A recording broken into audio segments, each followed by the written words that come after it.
କେଉଁ ସରକାର ବେ ଏ ନିୟମ ବାହାର କଲା କୁକୁରଙ୍କୁ ମାନଙ୍କୁ ନେଇକିରି ରଖିବ ଗୋଟେ ଜାଗାରେ, ସିଏ ଯେଉଁଠି ଅଛନ୍ତି ସେଇଠି ହିଁ ରହିବେ।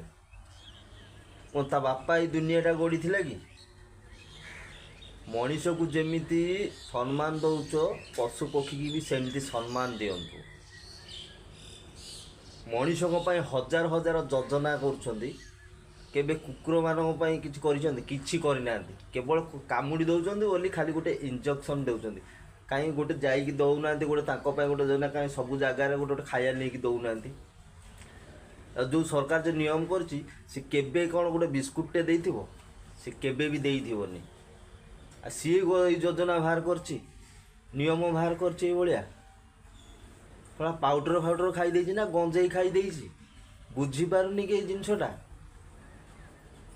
ଦୁନିଆ ଭଗବାନ ଗଢ଼ିଛି ସମସ୍ତଙ୍କ ପାଇଁ ସମାନ।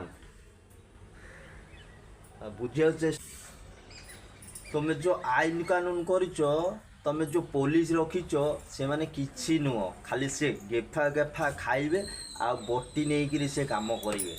କୁକୁରମାନେ ଯେ ଗଳି ଗଳିରେ ରହୁଛନ୍ତି, ମାନେ ବହୁତ ସେଭ୍ କରୁଛନ୍ତି। କେତେ ଚୋର, କେତେ ଡକାୟତ, କେତେ କ'ଣ ଘଟୁଛି ସେମାନେ ସେଭ୍ କରୁଛନ୍ତି।